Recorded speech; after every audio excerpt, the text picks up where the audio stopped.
Welcome back dear student. आज हम GK के टॉप 10 क्वेश्चन डिस्कस करेंगे और हर क्वेश्चन से संबंधित मैं आपको इंपॉर्टेंट फैक्ट बताऊंगा, तो पूरा वीडियो ध्यान से देखिएगा। आज की इस वीडियो की पीडीएफ फाइल आप हमारे टेलीग्राम ग्रुप से डाउनलोड कर सकते हैं, जिसका लिंक मैंने इस वीडियो के डिस्क्रिप्शन में दे दिया है। तो चलो वीडियो स्टार्ट करें। Let's start first question. Cement की खोज किसने की? ऑप्शन ए आर्कसीट, option b Albert Magnus, option c Joseph Aspdin, option d Jensen. The right answer of this question option c Joseph Aspdin. अब जोसेफ अस्पादिन से संबंधित महत्वपूर्ण जानकारियां प्राप्त कर लेना आवश्यक है। तो ये हैं जोसेफ अस्पादिन। यह एक ब्रिटिश इंजीनियर थे जिन्होंने सन 1824 ईस्वी में चूना पत्थर तथा चिकनी मिट्टी से एक जोड़ने वाला ऐसा नया पदार्थ बनाया जो अधिक शक्तिशाली और जल रोधी था। उसने इसे पोर्टलैंड सीमेंट कहा क्योंकि ये रंग में पोर्टलैंड के चूना पत्थर से मिलता जुलता था। Let's move on another question. दूरस्थ स्थानों पर विद्युत चुंबकीय तरंग भेजने वाला पहला वैज्ञानिक है। Option A James Clerk Maxwell, option B Heinrich Hertz, option C Thomas Alva Edison, option D John Logie Baird. The right answer of this question option A James Clerk Maxwell. अब इनसे संबंधित महत्वपूर्ण जानकारियां प्राप्त कर लेना आवश्यक है। तो ये हैं जेम्स क्लर्क मैक्सवेल। यह स्कॉटलैंड के एक विख्यात गणितज्ञ एवं भौतिक वैज्ञानिक थे। इन्होंने 1865 ईस्वी में विद्युत चुंबक के सिद्धांत का प्रतिपादन किया, जिससे रेडियो और टेलीविज़न का आविष्कार संभव हो सका। इनका जन्म एडिनबर्ग स्कॉटलैंड में 13 जून 1831 को हुआ। इन्होंने एडिनबर्ग विश्वविद्यालय तथा कैम्ब्रिज से शिक्षा ग्रहण की। वह 1860 से 1868 तक लंदन के किंग कॉलेज में भौतिकी और खगोलमिति के प्रोफेसर है। तब 5 नवंबर 1889 में इनका देहावसान हो गया। यह थी इस प्रश्न से संबंधित महत्वपूर्ण जानकारियाँ। Let's move on another question. ADB का मुख्यालय कहाँ पर स्थित है? Option A Nai Delhi, option B Vienna, option C Manila, option D Beijing. The right answer of this question option C Manila. अब इसमें एडीबी के बारे में बात हुई है, तो एडीबी से संबंधित महत्वपूर्ण जानकारियां प्राप्त लेना आवश्यक है। यह है एडीबी। इसकी फुल फॉर्म है एशियन डेवलपमेंट बैंक। यह एक क्षेत्रीय विकास बैंक है जिसकी स्थापना 19 दिसंबर 1966 को एशियाई देशों के आर्थिक विकास के सुगमीकरण के लिए की गई थी। यह bank UN economic commission for Asia and for east, अब UNESCAP, और गैर क्षेत्रीय विकसित देशों के सदस्यों को सम्मिलित करता है। इसकी स्थापना 31 सदस्यों के साथ हुई थी और अब वर्तमान में इसमें 68 यानी 68 सदस्य देश शामिल हैं। इसका प्रारूप काफ़ी हद तक वर्ल्ड बैंक के समान है और वर्ल्ड बैंक के समान यहाँ भी भारित बोर्ड प्रणाली की व्यवस्था है, जिसमें बोर्डों का वितरण सदस्यों की पूंजी अभिवादन अनुपात के आधार पर किया जाता है। यह है fighting poverty in Asia and the Pacific के सिद्धांत पर काम करती है। इसका प्रेजेंट मुख्यालय मनीला फिलीपींस में स्थित है और इसका उद्देश्य है क्रेडिटिंग यानी ऋण देना। इसके प्रेजेंट अध्यक्ष मसातुगु अस्कावा हैं। Let's move on another question. NDB का पहला अध्यक्ष कौन है? Option a Rakesh Sethi, option b KV Kamath, option c Arun Jaitley, option d Raghuram Rajan. The right answer of this question option b KV Kamath. अब इसमें एनडीबी के बारे में बात हुई है, तो एनडीबी से संबंधित महत्वपूर्ण जानकारियां प्राप्त कर लेना आवश्यक है। तो ये है एनडीबी। इसकी फुल फॉर्म है न्यू डेवलपमेंट बैंक। इसे पहले ब्रिक्स बैंक के अनौपचारिक नाम से भी जाना जाता था। ब्रिक्स समूह के देशों द्वारा स्थापित किए जाने विकास बैंक आधिकारिक नाम है। ऐसा माना जा रहा है कि इस बैंक और फंड को पश्चिमी देशों के वर्चस्व वाले विश्व बैंक और IMF यानी इंटरनेशनल मॉनेटरी फंड जैसी संस्था के टक्कर में खड़ा किया जा रहा है। इसकी स्थापना 15 जुलाई 2014 को हुई।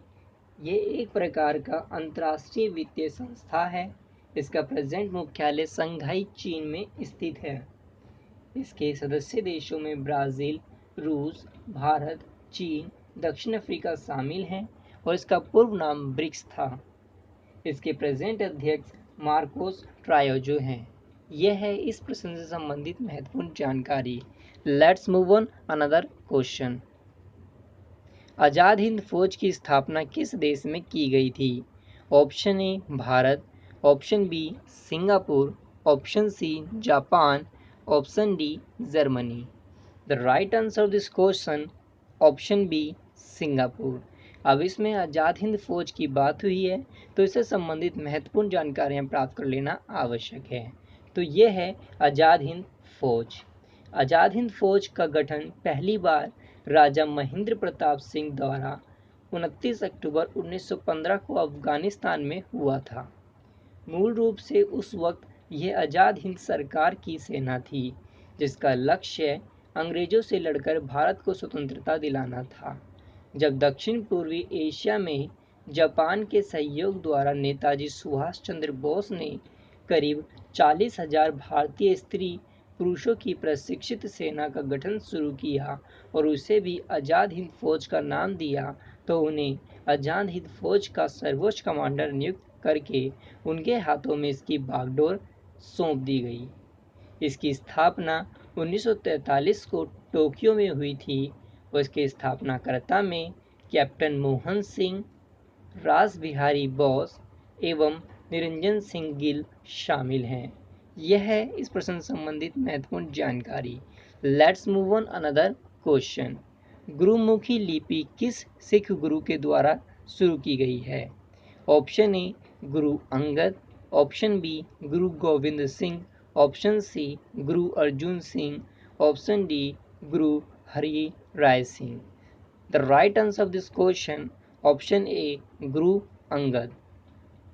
अब गुरु अंगद देव से संबंधित महत्वपूर्ण जानकारियां प्राप्त कर लेना आवश्यक है। तो ये हैं गुरु अंगद देव। गुरु अंगद देव इस सिखों के एक महान गुरु थे जिनका एक सृजनात्मक व्यक्तित्व था। इनका जन्म 31 मार्च 1504 को हुआ और इन्होंने मुख्तर पंजाब में स्थान ग्रहण किया। इनका धर्म था सिख धर्म और इन्होंने गुरुमुखी लिपि का लिखा था। वह सिखों के दूसरे गुरु बने। नानक की मृत्यु के बाद गुरु अंगद को ही सिखों के नए गुरु के रूप में स्वीकार कर लिया गया था। इनकी मृत्यु 29 मार्च 1552 को हुई थी। यह थी इस प्रश्न संबंधित महत्वपूर्ण जानकारियां। Let's move on another question. 1293 में मार्को पोलो ने किस भारतीय राज्य की यात्रा की थी? Option A Pandya, option B Hoysala, option C Kakatiya, option D इनमें से कोई नहीं। The right answer of this question option B Hoysala. अब इसमें मार्को पोलो की बात हुई है तो मार्को पोलो से संबंधित महत्वपूर्ण जानकारियां प्राप्त कर लेना आवश्यक है। तो ये है मार्को पोलो। मार्को पोलो एक इतालवी व्यापारी, खोजकर्ता और राजदूत थे। उनका जन्म वेनिस गणराज्य में हुआ था। अपने माता पिता निकोलस पोलो और अपने चाचा मातेओ के साथ वे रेशम मार्ग की यात्रा करने वाले सर्वप्रथम यूरोपियों में से एक थे। मार्को पोलो वेनिस निवासी इतालवी यात्री था जिसे मध्यकालीन यात्रियों का राजकुमार की उपाधि दी गई थी। इसका वृत्तांत the book of sir Marco Polo के नाम से है जो तत्कालीन भारत के आर्थिक इतिहास की दृष्टि से महत्वपूर्ण है। यह है इस प्रश्न संबंधित महत्वपूर्ण जानकारियां। Let's move on another question. Khilji Khan ने किस वंश की स्थापना की थी? ऑप्शन ए खिलजी वंश, ऑप्शन बी तुगलक वंश, ऑप्शन सी सैयद वंश, ऑप्शन डी गुलाम वंश। The right answer of this question option C Sayyid वंश। अब इसमें खिलजी खां की बात हुई है तो खिलजी खां से संबंधित महत्वपूर्ण जानकारियां प्राप्त कर लेना आवश्यक है। तो ये हैं ख्रिज खां। इन्होंने तुगलक वंश की समाप्ति के बाद दिल्ली सल्तनत की बागडोर संभाली थी। ख्रिज खां सैयद वंश के संस्थापक भी थे। वे स्वयं को इस्लाम धर्म के संस्थापक मोहम्मद पैगंबर साहब का वंशज माना करते थे। इसने सुल्तान की उपाधि धारण न कर स्वयं को रियत आला की उपाधि से संतुष्ट रखा और तुगलक शासनकाल के ही सिक्कों का प्रचलन अपनी अर्थव्यवस्था में चलने दिया। इनकी मृत्यु 20 मई 1421 को हुई। यह थी इस प्रश्न से संबंधित महत्वपूर्ण जानकारियां। Let's move on another question. योद्धाओं का प्रमुख स्थान कहां पर था? Option A Rohtak, option B Magadh, option C Rajasthan, option D Ujjain. The right answer of this question option A Rohtak. अब रोहतक से संबंधित महत्वपूर्ण जानकारियां प्राप्त कर लेना आवश्यक है। तो ये है रोहतक।